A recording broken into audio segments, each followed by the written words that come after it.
Good morning everyone, the MMDA are back in Baclaran, and I have to admit I'm a little bit nervous after what happened last time the team were here.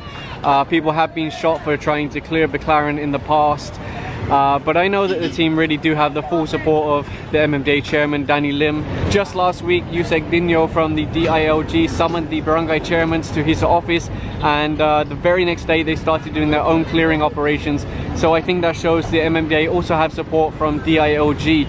Of course they also have support from PMP because they provide security for these operations, and based on people's comments I think they really have the support of the Filipino people. So now isn't the time to give up, but for sure everyone needs to be very cautious. The vendors are moving fast to take their stuff off the sidewalks, but the clearing team are also moving fast. They've asked these vendors and told them many times to stop obstructing the sidewalk, to stop obstructing businesses, to stop obstructing the road. And at some point the leniency does run out. What's quite impressive is in front of Jollibee and Domino's and Chowking, there's no vendors here. Normally they're all occupying this front space, all of the steps, and you can't even go inside. But today there's none here, so that's good. It's amazing how different this looks with all of the lanes open, and look at the traffic. It's moving fast. This looks like a whole different area. You wouldn't even realize this is Baclaran. Now if you look at these vendors here, they're actually authorized by the city, authorized by the barangay, as long as they stay behind the line. You can see there's a line on the floor there. Unfortunately that does mean the sidewalks are occupied, and pedestrians have to walk in the middle of the road, but it has been approved by the city, so not much the MMDA can do about that. Aside from staying behind the line that you see on the floor here, another condition is that they leave openings like this so you can get through to the businesses like Bonchon, Watson's, and all the other shops that are here. They used to have the problem along here where a lot of vendors would extend and extend and extend, but to be fair, today they do all seem to be behind the lines. I'm not sure how it looks in the evening, but right now, to be fair, it does look pretty reasonable. This is a reverse route of what the team have been taking recently, which means by the time they get to the train station, most of the vendors should be gone, because for sure someone's going to alert them that the team are in the area. But we'll see whether they really do leave the area before the team get there. So you can see there's a lot of vendors rolling away here. Oh, it looks like they've occupied the space again. You might remember this from last time.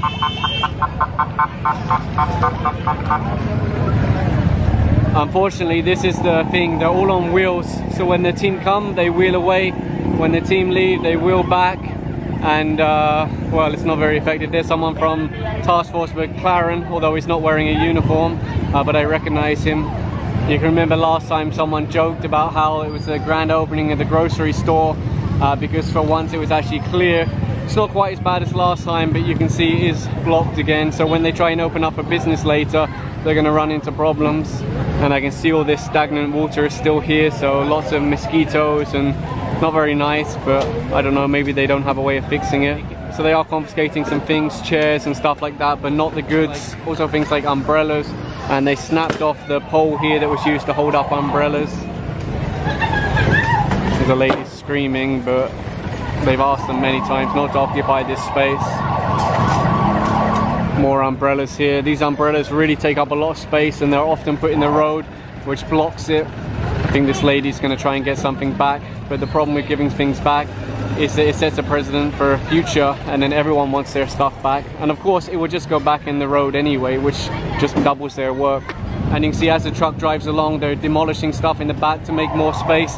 They do need better trucks, they need bigger trucks, they need more men, but they still get the job done with what they have. So under the train station here, things are even worse than before. All of the vendors are back over there, although there's none in the middle, which is good.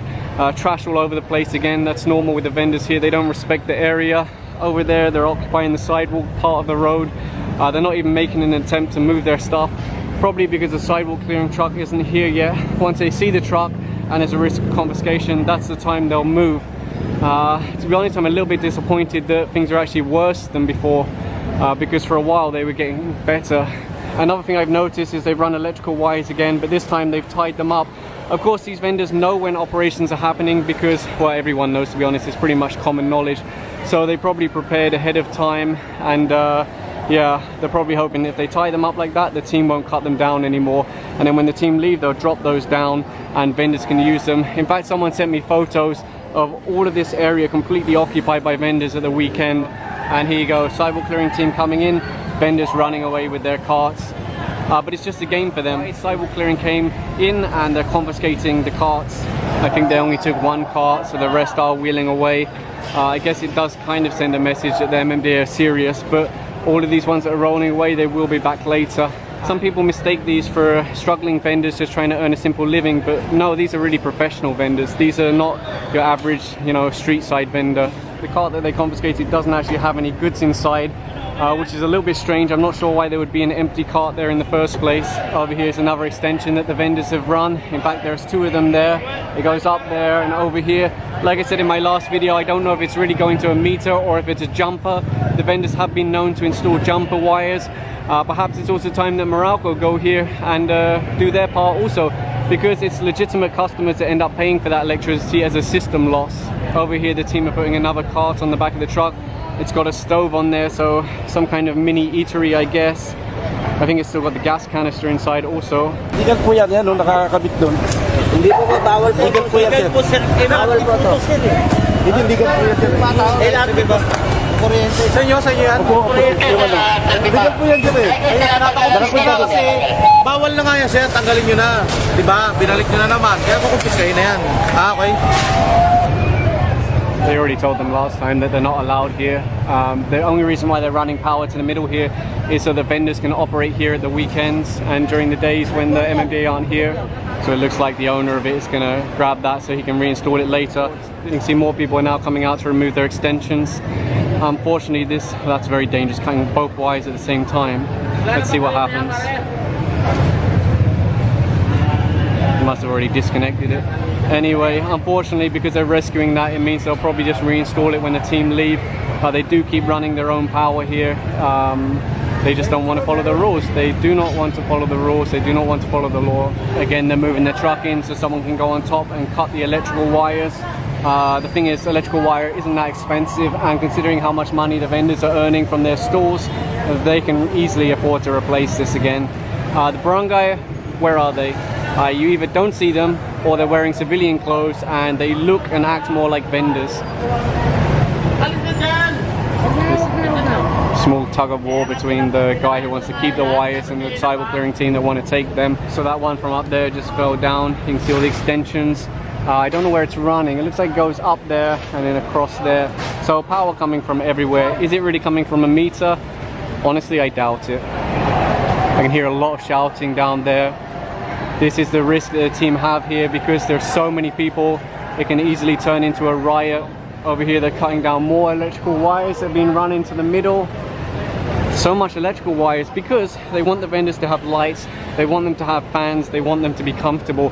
And like I said, they're all associated with each other. These are professional vendors. If you remember that little cafeteria type thing, that's still there on the sidewalk. They never left last time. They pretty much just wasted time until the team moved on. You look at all these vendors here occupying the sidewalk, they haven't moved either. They do not respect the team. Like you saw earlier, some of them are just laughing. It's a joke, it's a game. When the MMDA come, you run away. When the MMDA leave, you run back. And barangay, it's okay, no problem. It's only the MMDA that's your problem. Over here, one of the guards from LRT has come down to supervise what's going on. Of course, the vendors keep storing their stuff here. It's meant to be the stairs to the train station. One thing I'm happy about is they haven't reinstalled their fencing along the handrail. That was another complaint from the LRT because it's a safety concern, especially because they have electrical wires running along there also. Again, are they legitimate? I don't know. Look here, you can see how the wire comes along and then they've spliced in for each store. I very much doubt that's going to a legitimate connection. They're moving their stuff now. Actually, they're going double fast because here comes the truck. So here's another angle. Imagine normally this whole area is blocked. You try and get to the train station, it's very intimidating. And when you're walking along, better make sure you don't touch the wrong thing because there are wires spliced in all over the place. Definitely not legitimate wiring at all. Saying that, here comes the clearing team now. Of course, they do have to be careful because these are live wires. Lots of joints and connections all over the place. Where does it go? Who knows? So there goes one wire. They'll wrap that up and take it away. And he's now cutting the rest of the wires also. If you look here, you can see one of the end connections, some sockets on the end there. So that's where at least some of the power goes. Again, there's no reason to run power to the middle of the road. And if that was the case, it should be done by the government, not by private citizens. And there you go, it's pulling through the rest of that wire now. It will make it a little bit harder for them. How do they run this without the barangay seeing? Well, of course the barangay see. There's no way you run all of these electrical wires and nobody notices you doing it. Over here, they're digging a wire out of the ground. So that's the lengths that people are going to. And over here, another cart going on the back of the truck. I guess there was no one there to move it when the team arrived. So that was a lot faster than previous operations. The vendors weren't super compliant, but as soon as stuff starts getting confiscated, you see them disappear very, very quickly. There are many legitimate places for the vendors to do business in here. There's also lots of abandoned buildings around Baclaran. There are marketplaces. Instead of paying the illegal collectors, they can pay for space inside a legitimate building, and then they wouldn't have any problems. The team wouldn't clear them. The team don't do this for fun, they do it because it's their job. They've been mandated by the government to clear the roads, to clear the sidewalks, and that's what they're doing. So even though there was only one sidewalk clearing team today and only one truck, they still got a lot done. These are enforcers, not sidewalk clearing. They still got a lot done, but what do they need? Well, they need bigger trucks, better trucks. The ones they're using, they're so old, they're falling apart. They need more manpower. One team or even two teams just isn't enough. And they need more than anything the support of the barangay and the support of the city, because MMDA cannot do this alone. These men are putting their lives at risk every day, and they are really putting their lives at risk because people have been shot and killed here in Baclaran before for trying to clear it. So they're really doing everything they can, but they need more support, they need help.